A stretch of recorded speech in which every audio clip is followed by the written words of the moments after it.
Hello and welcome back to my YouTube channel. Hope you are enjoying the day after having your beauty sleep. So, in today's video, we are going to talk about how I got from metric to RMU by passing the strange danger that is MDCAT and managing to score 188 out of 200 in it. So, are you excited? Because I am.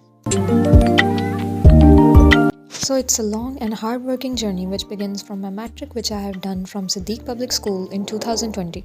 It was affiliated with the BISE Rawalpindi and I managed to score 1071 out of 1100 in the board exams of 2020.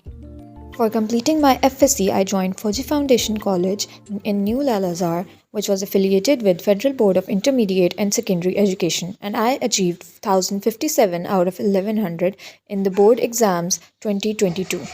Is that it? Was it that easy like I have spoken English? नहीं, ये बहुत मुश्किल था, specially FSC. लेकिन इसको cope up करने के लिए मैं आपको कुछ स्टडी टिप्स बताती हूँ.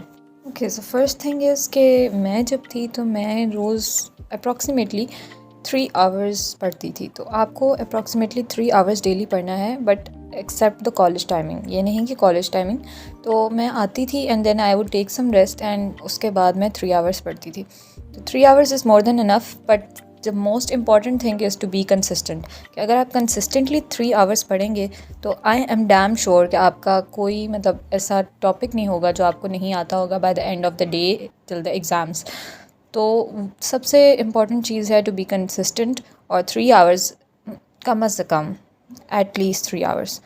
देन सेकेंडली कि आप अपने वे को पहचानें कि हाउ कैन यू लर्न और मेमोराइज थिंग्स. अगर आपको किसी चीज़ का कोई नेम सिंबल्स बना के जल्दी याद होता है तो आप उसको उस तरह करें. अगर आपको किसी चीज़ को म्यूज़िक में कन्वर्ट करके अच्छी तरह याद होता है तो आप उसको म्यूज़िक से रिलेट करके करें.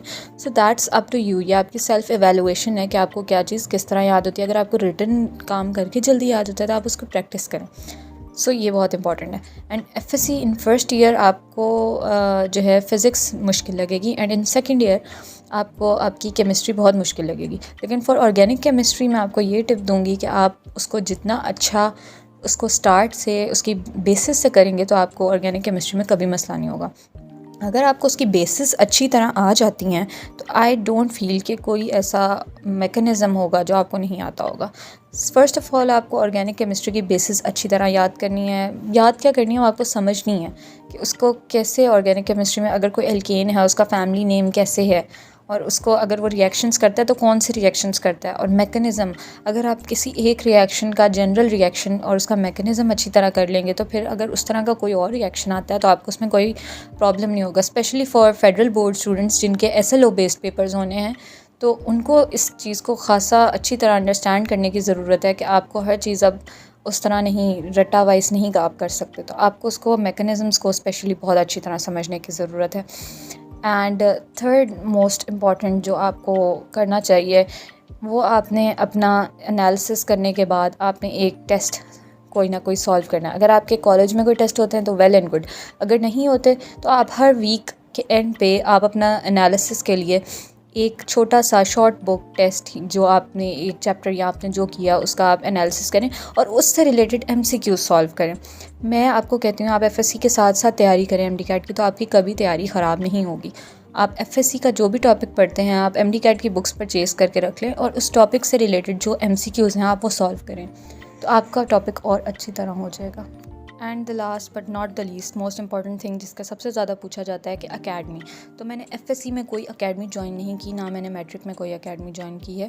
मैंने अकेडमी ज्वाइन की है जस्ट फॉर MDCAT, और वो अकेडमी मैंने किप्स ज्वाइन की थी. एंड उसका भी ये हुआ था कि उनका रमज़ान के फर्स्ट रमज़ान पे उनका एक मॉक टेस्ट था MDCAT का. तो आई गेव दैट टेस्ट, और उस टेस्ट में मेरी जो रिज़ल्ट आया उसमें मेरी फ़र्स्ट आ गई थी पोजीशन. तो उन्होंने मुझे वो सर्टिफिकेट की मैं पिक्चर अटैच कर दूँगी. तो उन्होंने मुझे 75% स्कॉलरशिप ऑफ़र की थी, लेकिन उसमें कोई ड्यू डेट थी और मैं शायद उस ड्यू डेट तक नहीं कर पाई. तो उन्होंने मुझे दैन 50% स्कॉलरशिप ऑफ़र की थी. तो मैंने 50% स्कॉलरशिप पे किप्स का जो लॉन्ग MDCAT प्रोग्राम है मैंने उसमें तैयारी की थी. And it was really helpful क्योंकि मैंने फेडरल बोर्ड पढ़ा हुआ था, तो उन्होंने हमें पंजाब बोर्ड को एक्सप्लेन किया और उसके बारे में भी हमें जो इम्पोर्टेंट पॉइंट्स थे वो बताए. सो किप्स वाज गुड. उनके केमिस्ट्री एंड फिज़िक्स के टीचर और बायो मतलब साइंस सब्जेक्ट्स आर ऑसम। अगर आप किप से करना चाहते हैं तो इट्स वेल एंड गुड, क्योंकि आपको LMS भी मिलता है तो आप उस पर भी अच्छी तरह कर सकते हैं। तो मैंने तो ख़ुद किप से ही की है और 3 महीने। लेकिन अगर आपकी FSC की बेस स्ट्रॉन्ग है तभी आप किप्स के साथ कोप अप कर सकेंगे, क्योंकि उसमें वो आपको ज़ाहिर सी बात है 3 महीने में उन्होंने आपको वो दोनों books FSC first year and second year करानी होती है। तो वो आपको एक फ़ास्ट फॉरवर्ड मोड पे लेके चल रहे होते हैं, वो उस बेसिक्स को दोबारा नहीं करवाते। तो वो बेसिक्स आपको आती होंगी, then you can cope up with then, और आपको जो भी उधर डेली टेस्ट होंगे आपको उनका फ़ायदा होगा। So academy for me yes Kips was good.